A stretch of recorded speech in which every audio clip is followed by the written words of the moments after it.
Bonjour à tous et à tous, ici Priya Femme. Aujourd'hui, on se retrouve pour une nouvelle vidéo sur qu'est-ce que je pense sur Transformers Cyberverse. J'ai tapé les 11 épisodes sur Gulli. Oui, je sais que sur Gulli, il y a jusqu'à 5, mais j'essaie de tout rattraper.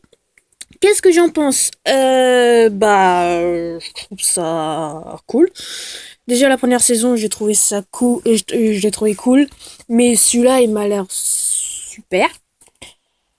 Euh, j'ai remarqué que la personne qui a fait la voix de Megatron, c'est le même que celle qu'il a fait sur Transformers Prime. La voix d'Optimus, ça m'a peu... je m'habitue, mais je suis pas trop fan. Je préfère mieux la première voix de la première saison. Le nouveau personnage, des nouveaux personnages, celui qui était celui qui était dans le trailer, c'était Chiller dans Transformers Space Wars. Je suis pas déçu. La voix, elle est bien. Par contre, c'est pas les mêmes, c'est pas la même, comment dire, c'est pas la même génération. Je me semble, si je dis pas de bêtises, que Chiller dans Peace Wars c'était un éclaireur. Je me sens.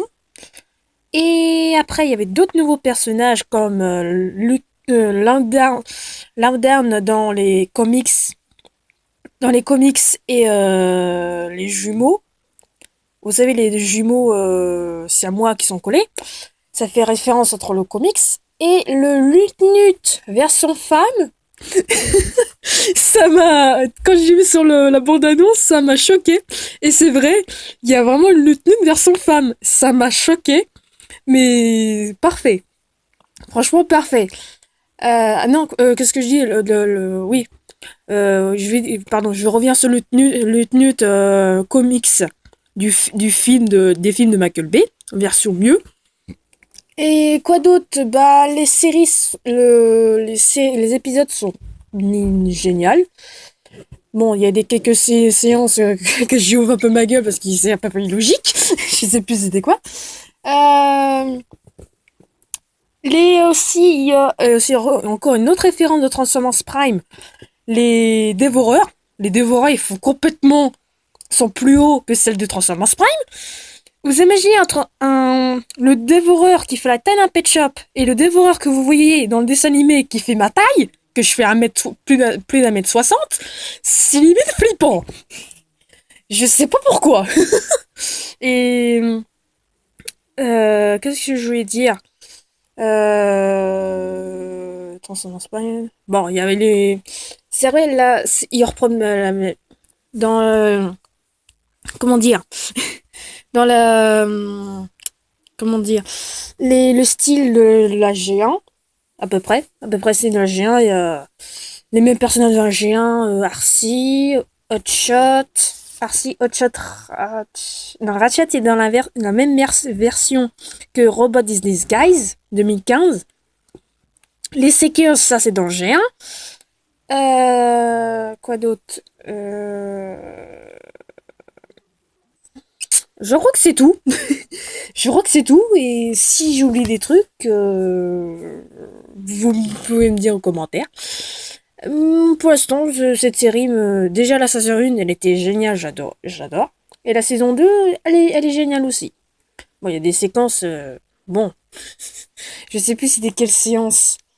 Ah oui, au moment qu'Optimus Prime et Megatron essaient de faire une trêve pour affronter Starscream. Pour moi, c'est un petit clin d'œil aussi de Transformers Armada, que les Autobots et les Decepticons s'allient contre Micron, mais là c'est la même, mais pas les mêmes, même ennemi. Mais c'est parti en cacahuète. Du coup, c'est un peu dommage. C'est un peu dommage parce qu'il y a un Seekers qui s'est rendu compte que Starscream c'est le plus dangereux. Et je sais pas pourquoi, le samouraï, lui aussi, c'est un cliché dans les comics. Un petit cliché. Excusez-moi, un clin d'œil dans les comics. Qui le tue? Certes, peut-être c'est un Decepticon, c'est dit tiens, il y en a qui nous trahit, je vais la buter. Mais il est un peu con à ma manière. C'est ça qui m'a choqué. Bon, et après, il y a Wimbledon qui essaie de se venger à la mort de ce Seekers, que je sais plus le nom, c'est pas une dame. Quoi d'autre, quoi d'autre? Je crois que c'est tout. Je crois que c'est tout. Bon, je crois que j'ai tout dit. Je vais vous... C'est la fin de cette vidéo, j'espère que ça vous a plu. Lâchez un commentaire et dites-moi en commentaire si vous avez les mêmes opinions que moi ou vous pouvez me songer d'autres sujets que j'ai pas pas dit dans Transformers Cyberverse. Et je vous dis à la prochaine. Bisous!